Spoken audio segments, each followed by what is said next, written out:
and welcome to the Great Football Debate, where we take the controversial topics in the world of football and have a wee chat and try and make some sort of logical and concise argument. My name is Brett, and with me, of course, is the delectable, direct, and sometimes defiant Ruth. I'm preferably known as El Capitan on this show. This is Ronan. Okay. Our inaugural episode will be our Red Bull ruining football. This topic has been brought to light, of course, by how Red Bull Leipzig are currently doing in the Bundesliga at time of recording are top. And undefeated. And undefeated, which is mad. So Red Bull own, at present, 4 football teams. Yeah, Red Bull own football teams. Does that sound weird? Well, I mean, we're in that era now, aren't we? We're, KCOM Stadium, Kit Kat Stadium.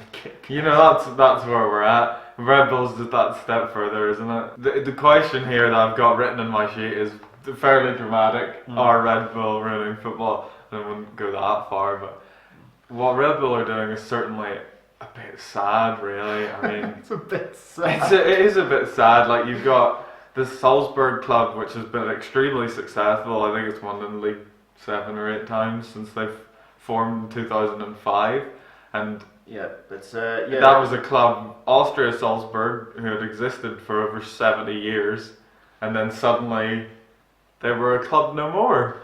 Even to the point where on their website, the new website that they had, the Red Bull marketing team, I guess, claimed that it was a brand new club and that they had no history prior to 2005, which is a massive slap in the face. It's just, it makes me wonder something, because we talked about this before and I said that's the most forgivable Red Bull club, because Red Bull is based pretty much in Salzburg. That's where the company originates from. At least it has some kind of local tradition in that area. But then you get into the fact that they've literally deleted 70 years of tradition at their will. I mean, who's even going to their game? If there's a Red Bull Salzburg fan watching this, please tell us how you became a Red Bull Salzburg fan. I mean, it seems almost strange.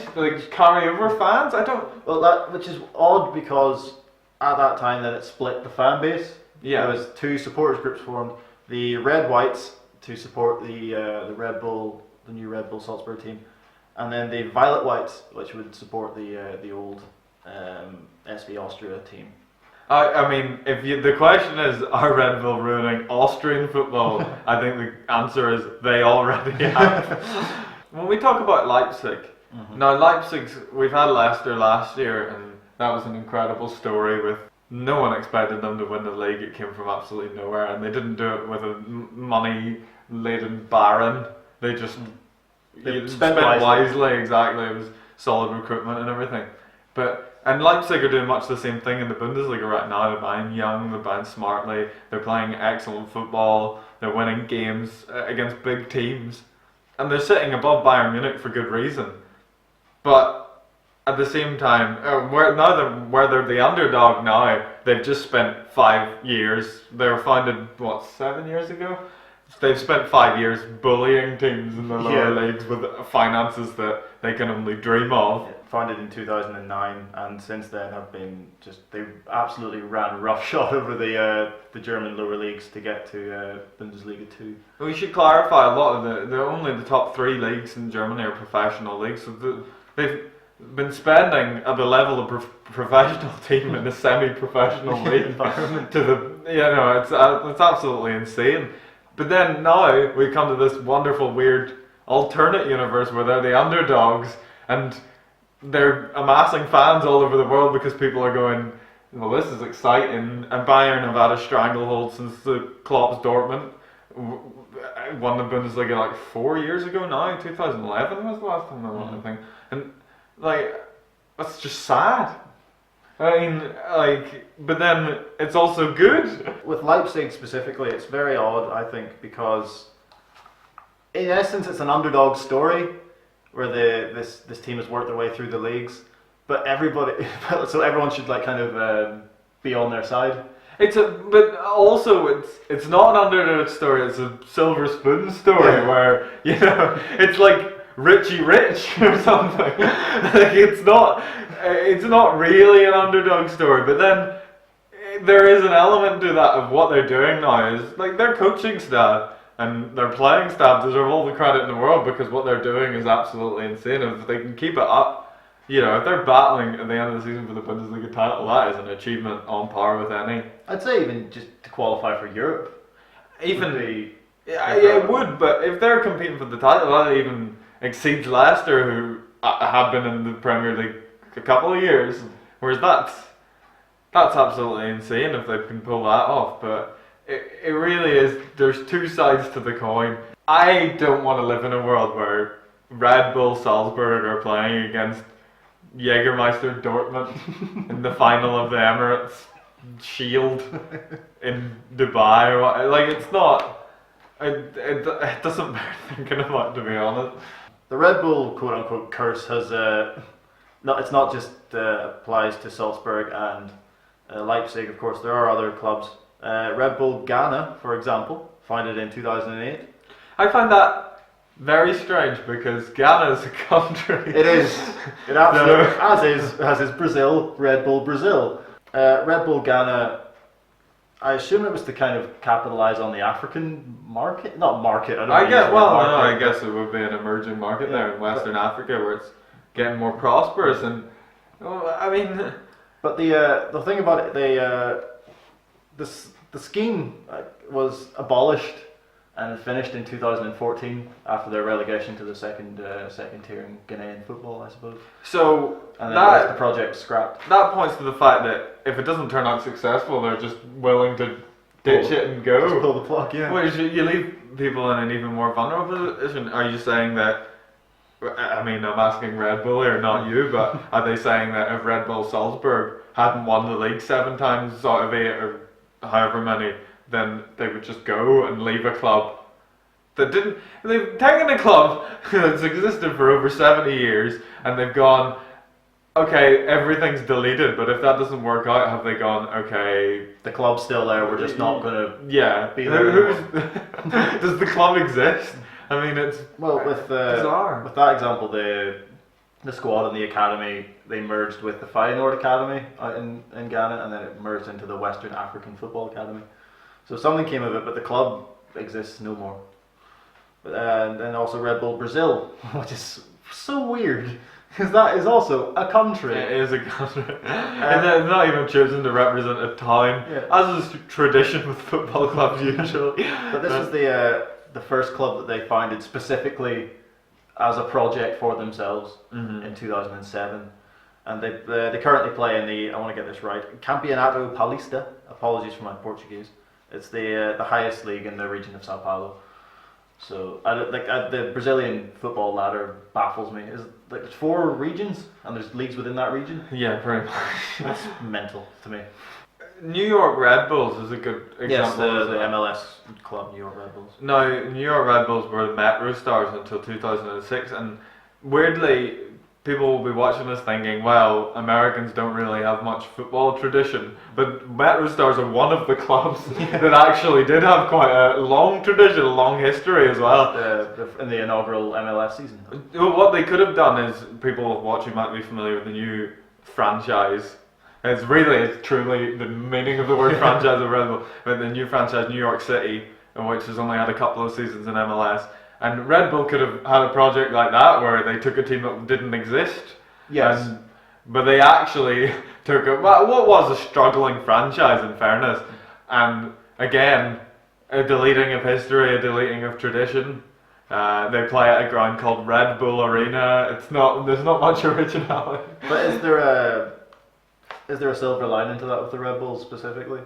Because within that time frame, they've had their own soccer-specific stadium built. Well, that was a rarity, especially at that time in MLS. So there was benefits to that. But they were able to bring in the likes of marquee designated player signings like Rafa Marquez, Tim Cahill, and Thierry Henry. No, that was as well quite profitable for the league in terms of branding, marketing elsewhere. But not only that. Having Thierry Henry it makes people come out to games, if they know Thierry Henry, and that is a good thing for the league. But that could have happened regardless. Beckham went to the Galaxy. Since then, New York have had Villa, Lampard, Pirlo, and also I would say it's arguable, but I would say that New York City have had more of a mainstream impact already than New York Red Bulls actually have had. Having been around for 10 years, for one season. New York City have taken a lot of traditional elements of the New York Yankees in designing the kit and stuff. So there is a bit of... They play at Yankee Stadium. They play at Yankee Stadium, downtown New York. New York Red Bulls, in fact, actually play in New Jersey. Yeah, New Jersey. So even there, the New York Metro Stars were called New York, New Jersey Metro Stars, so there was crossover there. But no, it's just New York Red Bulls that play in New Jersey.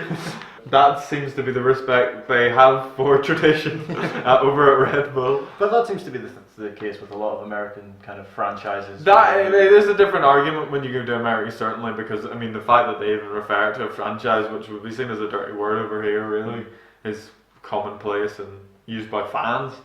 That's the way of it. Sponsorship deals are everywhere. FC Dallas, Pizza Hut Park. BMO Field, my beloved. But any stadium you can name, that's commonplace in England now too, of course. But you know, that's with America, that's always been the way. Yeah. The thing about sponsorship as well, just now that you mention it, without all of those clubs, Salzburg and the Red Bulls and Red Bull Brazil, they will have their badge is essentially the Red Bull. It has the Red Bull logo incorporated in it. All their kits are the same with the Red Bull branding on it. But for Leipzig, they're not allowed to do that due to the requirements of the German Football League. So they were required to remove the Red Bull part of the badge, as well as the part of their name, and they had to ensure that club management was independent from the Red Bull group itself. The funny thing about it is the way they sidestep those naming rules is they're actually officially called Rasenballsport Leipzig, which it's not really entirely clear if it's one word or not, and it also directly translates to lawn ball sport. And if you're wondering if that makes any more sense in a German context, it doesn't. They are literally called lawn ball sport. Leipzig, sorry. So there you go. Makes absolutely no sense. And you know, if there was a club in England that came around that was called lawn ball sport, it saddens me that I would actually quite like that, because that's odd. Yeah, it's very odd. It's very unique. But obviously, it is a covert way of advertising the most popular energy drink in the world. So before we kind of have our own personal discussion on whether we think that this is a good thing or a bad thing for football, I wanted to get some facts and figures into the discussion with how, since Red Bull's involvement with each of these specific clubs, how their domestic honours have accumulated and what they've achieved in the meantime. So Red Bull Salzburg have won the Austrian Bundesliga 7 out of the last 8 years, and the Austrian Cup 4 times in the last 4, so 4 in a row, which then will lead to European qualification to the Champions League and Europa League, which brings in more revenue for the club and more revenue for Red Bull. It ensures that Red Bull are getting their names mentioned in the Champions League and Europa League every year without even having to pay for a sponsorship. Like, it's insane. That also means there's a monopoly on Austrian football as well. Well, of course. I mean, there's not a team in Austria that can compete in Europe to the level that Red Bull Salzburg can. No. So their path to revenue is essentially blocked. So all of the other teams are suffering as a result.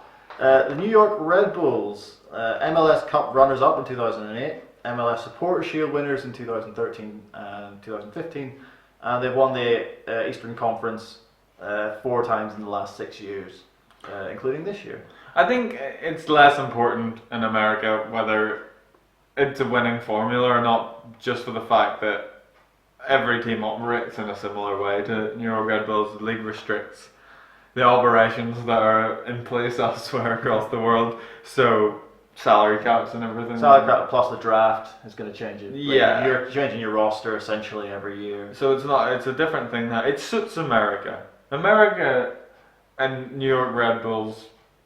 It makes sense. So we can't really gauge. Only because it's accepted.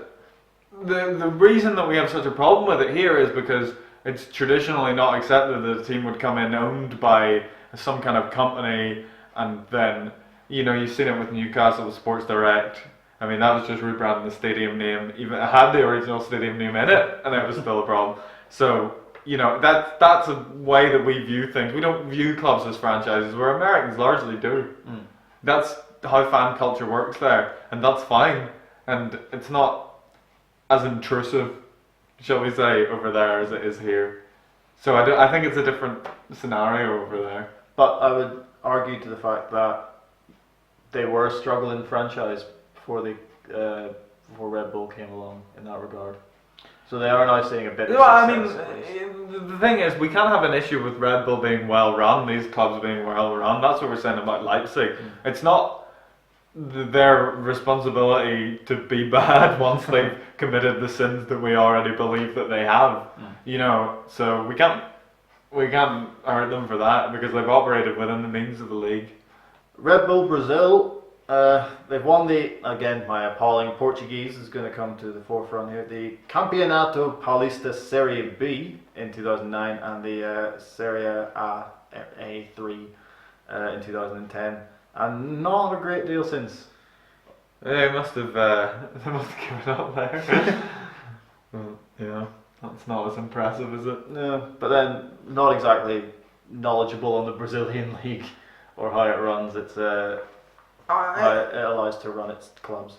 If there's a Red Bull team in every country, I mean, where are we left then? Jeez, could you imagine? I can't Red Bull imagine. Liechtenstein. Well, there was rumours here that Red Bull Swindon was before they announced that the more baffling decision of appointing Tim Sherwood as is he director of football? He's director or something. He thinks he's the manager. Right. He's not Tim. You're not the manager. He will be soon. So sit down and shut up, you gilet wearing buffoon. But we've discussed it as well with Leipzig. We talked about how Bayer and Wolfsburg both represent companies in Bayer and Volkswagen, and that is completely different because they were workers' teams formed by the workers. Yes. So 70 years ago. That is their tradition. It is, and also Wolfsburg sort of exists as a Volkswagen. Pretty much everyone that lives there works for Volkswagen. So it's kind of a unique community thing. It is. It really is. And the same with Leverkusen. Bayer's a Leverkusen-based company, and there you have it. Workers played at the start, and then traditions come on from that. So it's not the same. I think we should address that just in case anyone's. They get bankrolled, because they do get bankrolled, and they spend, especially Wolfsburg over recent years, they spend a hell of a lot of money. But I do think it's a lot different. Yeah, I agree. And then for Red Bull Leipzig, it's just every kind of lower league and lower cup domestically, they just in a row for the last few years, they just ran through everybody with their what did you expect them to have done? Yeah, like, sure. If they hadn't, then it would have been a problem. When you have limitless funds and you're going up against John from the bar in every game, and we're talking about here the Regionalliga Nordost, which I've probably butchered in my pronunciation, but that is so far down the German tier system that you are, a long way from professional football. It's like, when you play Football Manager with the German team and you have that first round of the German Cup, where you throw out your under 18s and still win 19-0. The one you got the achievement for double hat-trick. So I think it's time for us to kind of wrap this one up, Ronan.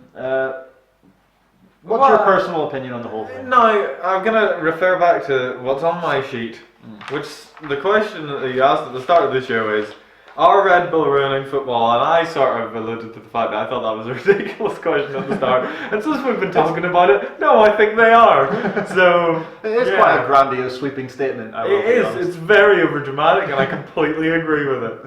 What makes it more sad to me is what Leipzig are doing is actually legitimately really impressive, and I want to just enjoy that. Yeah. Well, that was my kind of argument about Leipzig specifically. Despite taking it purely in the role of the Bundesliga, because you can't really put into terms how they just ran through the lower leagues. You can't really draw any conclusions from that specifically. So it's the Bundesliga specifically. They have all these millions and millions to spend, but they haven't brought in. Well, they spent £13 million on Oliver Burke, which they spent quite a lot, but they didn't bring in not Bayern levels, they are above Bayern. Yeah, they didn't bring in any marquee signings. All of their average squad age is around 24, Yeah, young players. So they're bringing in all the young talent from around Europe, around. It's smart. It's a very smart business move. It's the right way to do it, but it doesn't. Does leave a sour taste. You'd almost rather it was anyone else. And Hoffenheim did a similar thing. It was about 7 years ago now. And it didn't go over very well in Germany. They were the least popular team in the league until Leipzig came in. And it is very strongly. These clubs are really strongly rooted in the communities in Germany. They really are. And that's probably the biggest factor in why it feels so wrong. I personally, I don't think I have a problem with the money that they're pumping into it. I think because it's been done since, God, the turn of the millennium. No, and anyone can have money. That whole argument. Oh, you've bought all your league titles. Well, I think the money argument comes in when you have the money to overpower the people that are already there, and then you start taking it. The money spent before you get to the ownership of the club is the problem, because there's nothing the club can do about it. Essentially, I mean, Austria Salzburg there basically just lost their club. They lost their club. That's the thing, and that's the power of the money. And also Leipzig were a regional German team beforehand. It's essentially a vanity project. It is. We have MK Dons here, and MK Dons are still loathed around the country for the fact that the city was essentially given a team that was in what was, I think, League One at the time. When they were formed, they were given a straight passage into League One to replace Wimbledon, and they were given Wimbledon's history as well, which was bizarre. And that still leaves a sour taste. Right now, AFC Wimbledon are finally above MK Don, and they are taking every care to celebrate as much as possible. And rightfully so. It's just it's sad. Yeah, I think the main issue that we both, not speaking for you but speaking for myself, is not the money, because money is a part of football, the modern day game. That's just the way it is. It's the way they just take over tradition of a club, and Austria Salzburg is the epitome of that. How they've just come in, they've just completely when they came in, they said that it's a completely new club with no history. The thing is with Leipzig, it gets you thinking, oh, this is rare, this is 1 in a million. It couldn't happen with just anyone, but this is what Red Bull, because of the Red Bull name attached to it, you sort of think it could. It's happening. Because it could happen, they could just keep doing it. And that, you might think, oh, Leipzig, this is great, this is a one-off, but, if Red Bull are winning the league every country, every which way, you won't be thinking that. You'll think, I long for a time when football wasn't dominated by an energy drink. If Leipzig continue in their current form, they will be in Europe next season. And they will be in Europe with Red Bull Salzburg, who are a regular feature in European group stages. And then after that, that's been a success. Who's next? Holland's a good market. Why not Red Bull Amsterdam? Sure, there's no famous teams in Amsterdam with tradition. You might as well just red and white already. It's perfect. No one would care. Red Bull Rotterdam, perhaps. Red Bull red and white again. Red and white. In PSV, red and white again. You could have 3 Red Bull clubs there. It's all, and the scary thing is that is conceivable. It's sad. It's a sad thought. So, Ronan, yes or no? Are Red Bull ruining football? Don't let this happen, people. Don't let it happen. Don't let it happen.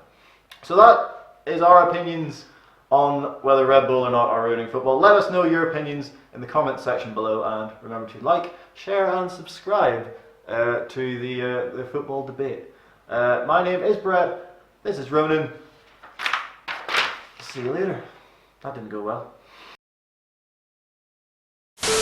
That was a fucking class goal. Oh Jesus, someone scored.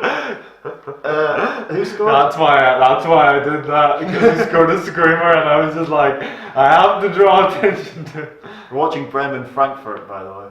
Here, what's the curl on this? Oh, it's the substitute. It's how the Barkov. Oh, look at the bend on that. Oh, that's nice. That's fantastic.